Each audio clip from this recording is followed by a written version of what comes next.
Hey Taurus, it's Empress Rose here. Welcome to your reading. These are general readings. We take what works, leave what doesn't, as with everything in life. And if I don't catch your wavelength or storyline here, check here the major placements. So I'm trying something a little different. We're going to go, for me, we're going to go straight into the tarot reading.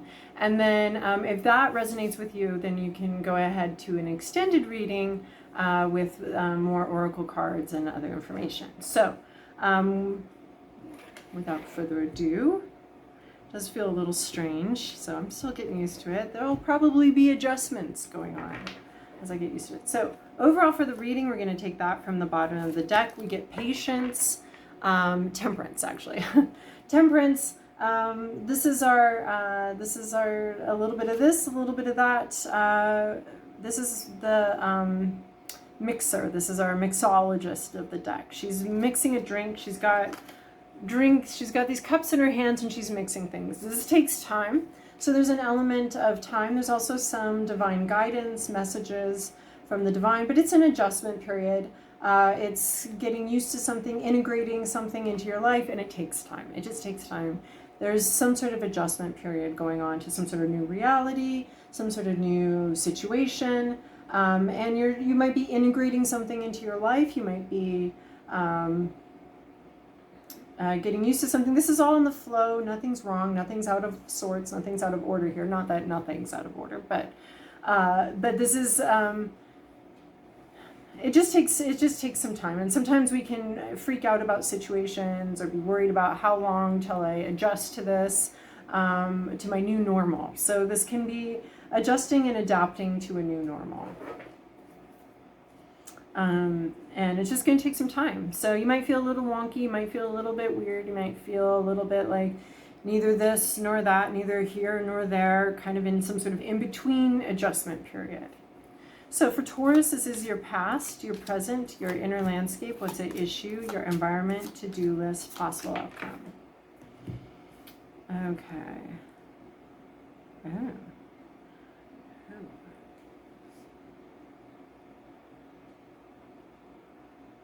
And we got a major arcana for the overall, and then our other major arcana is the High Priestess.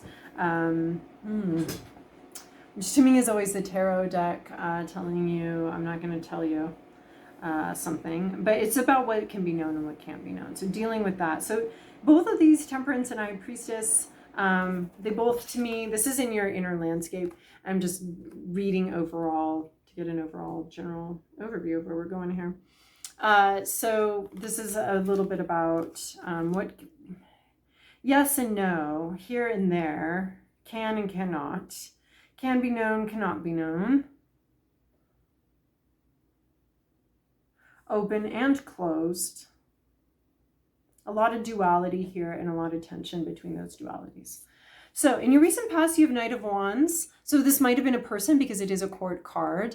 And wands, we have a lot of wands present here. Not so many that it seems like the reading is all about a specific thing, but a specific, topic or, about creativity. But wands do denote creativity, intuition, sexuality, all of that type of energy, that sort of really energetic part of life, the electricity that comes into life.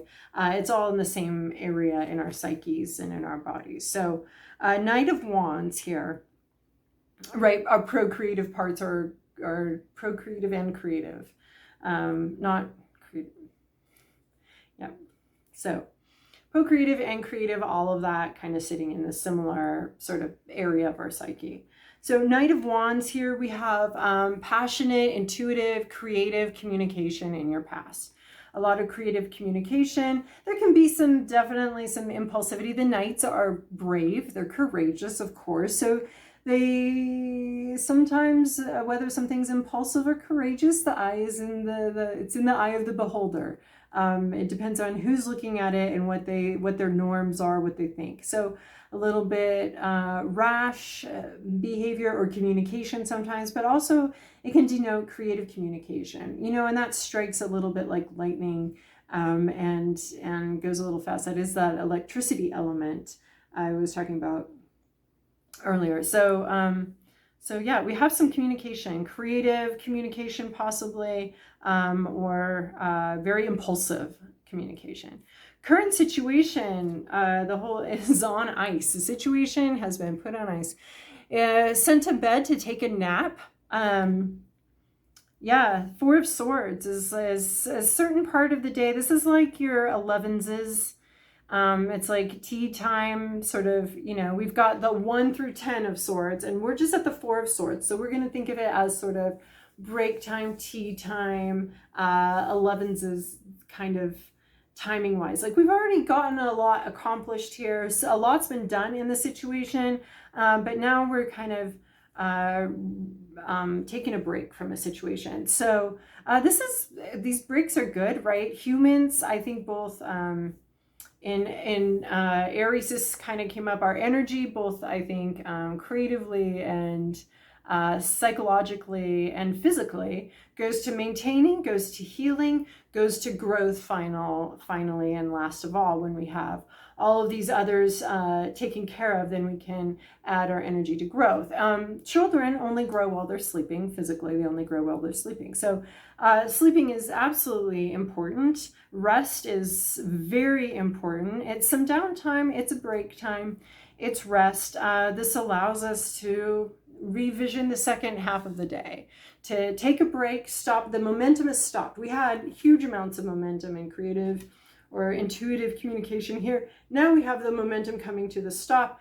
We might be a little bit like a toddler that does not want that momentum to come to a stop and resisting the stopping of the momentum, because we know when we come back, we'll have changed, the situation will have changed. Sometimes we want that, sometimes we don't want that, especially if we liked where we were at and we liked where things were going.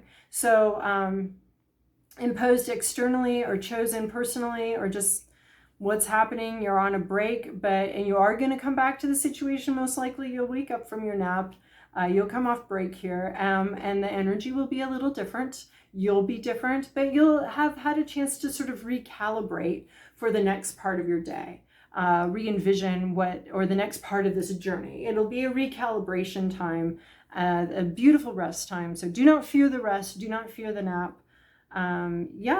Yeah, the energy, the momentum gets interrupted, but sometimes that's a really good thing to help kind of recalibrate given all the information. Otherwise, we can just keep going on the same track without even an opportunity to recalibrate, or the recalibration information is sort of jiggling around in the back of our mind, and we're like, oh yeah, I should probably, maybe not quite so forcefully this direction, I don't know, but I'm already going this direction. So this gives an opportunity for you to, it can be both frustrating and also, ultimately though, even if it is frustrating and annoying, I think it's ultimately for the best, and helps you integrate what you've learned in the first little bit of your journey here. Your hopes, your fears, your inner landscape. High Priestess, you may be hoping for some insight, hoping for some information. You may be looking to spirituality for information. This High Priestess has this tamed leopard here. So she has figured out how to sort of tame a pretty wild and independent beast, but she's keeping her secrets here. So you may have secrets you're hoping you can keep, right? I can keep secrets like the dead, except my own. So you may have secrets that you're hoping to keep. You may have, but the High Priestess to me is just baseline is always about the tarot deck itself. What it wants to tell, what it doesn't want to tell. It can give you some information. It's not going to give you the whole thing, because you got to figure it out as you go.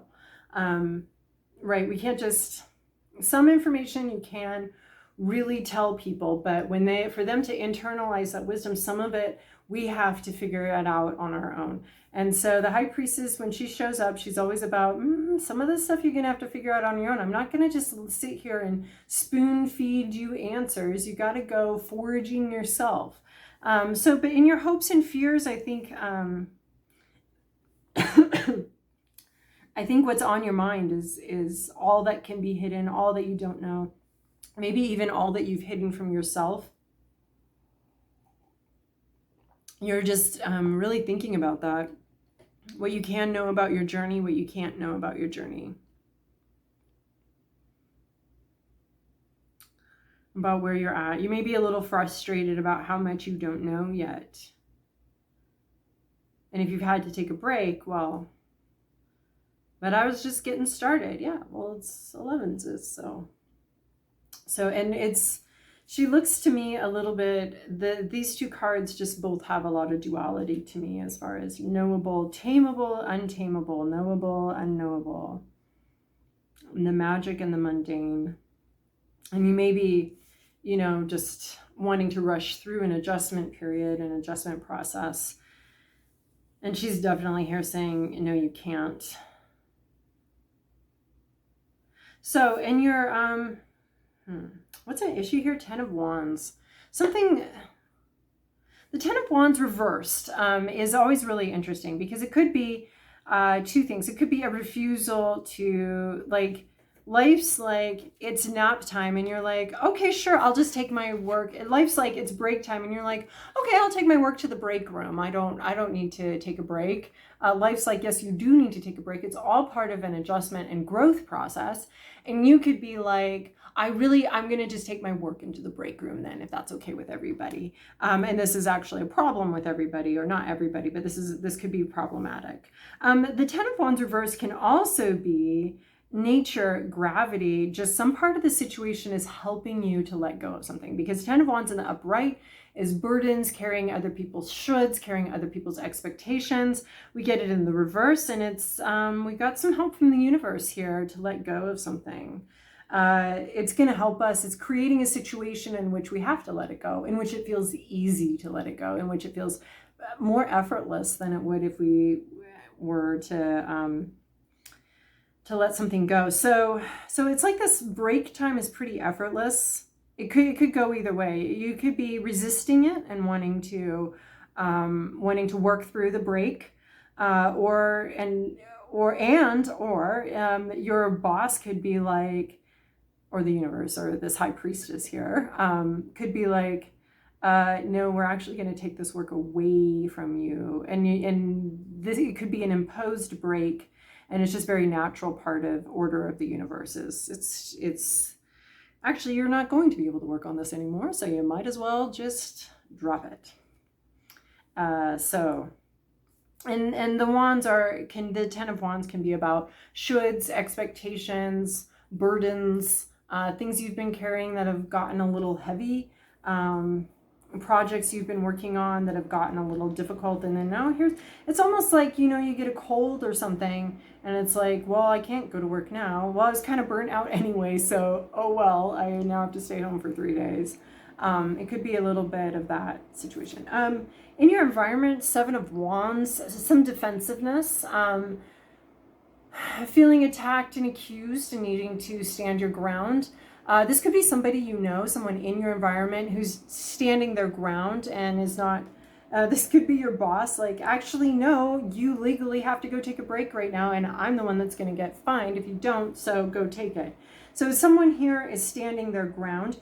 It could be the situation around you has sort of pinned you, or you have a lot of naysayers here and you're having to be a little, and the situation has you a little on the defensive, or it could be someone around you is just being really insistent and holding their line, holding their boundary. We're going to stand our ground here. I'm standing my ground here. Your to-do list is interesting, and this 4 of Cups always is a little confusing for me. It's always I have to go by the picture more, because essentially it's an offer. Some cards have you not seeing the offer. Some cards have you hating the offer. Some cards have you, in this card, you've received the offer multiple times and you're not falling for it again. You're Lucy and Charlie Brown. You're Charlie Brown when he finally says, actually, I'm not falling for this again. I'm not going to do this again. But at its core, 4 of Cups, I think, it is refusing an offer, but it's also carefully considering the offer, because this might be the real thing. And maybe that's why it's a little confusing for me, because is this the real thing? Is this a real offer? Or is this the same old routine that you're sick of? And now's your chance to break out of the routine, right? We have this 4 of Swords. We have a break in the routine. We have the 4 of Cups. This can also be a break in the routine, a break in, you've, said yes to this over and over and over again. And this time you're saying no. And there's something going on here that's going to help you say no. And you're going to stand your ground. You're in a situation where you have to stand your ground. I mean, yeah, I'm just seeing that this is you having to say no. Thoughtfully consider the offer, thoughtfully consider it, but in the end, possibly coming to a no conclusion. I'm not going to do this again. I already know where this goes. I already know I don't want it. And really, you know, sort of being backed into a corner and being like, yeah, well, I already did that 3 times before. I don't want to do it again. I've already done that. That doesn't appeal to me. And with this Temperance card, we both have like this hand of God coming in. So the offer is something to be considered, though. It's not necessarily, I'm not seeing a clear-cut 4 of Cups. I mean, a clear-cut refusal here, a clear-cut need to refuse, because it almost looks like it is divinely guided, because we do have this angel bringing in this offer. But just with this 10 of Wands reversed and the 7 of Wands, you know, having to stand your ground, being backed into a corner and needing to stand your ground. And this is a little bit like, yeah, maybe do stand your ground here. Maybe this is the one you refuse. Maybe you refuse to take on more because you need to rest. So maybe this is a bit of like, actually, I can't take on another project because I'm sick, okay? Or I can't take on another project because I'm adjusting to this other thing. So there is a sense of not taking something else on. In your possible outcome, 7 of Coins, having put in the work and waiting for the results. This is patience, right? Which I accidentally called Temperance patience. So just waiting. It's almost like you've got enough irons in the fire. Maybe just wait for one of those to ripen rather than planting more stuff, rather than starting something new. Waiting for, because you're supposed to be in a bit of a rest time. It's a break time. And it's a break in the routine, a break in the, the routine, the monotony, the pattern, a break in the pattern. And then a possible outcome here is needing some patience, which we already got with this, needing some patience as what you've already put work into comes to fruition and ripens. Okay, Taurus, I hope that was helpful. If that resonated with you, you can join me over on the extended as I pull more cards about this little story we got going on here.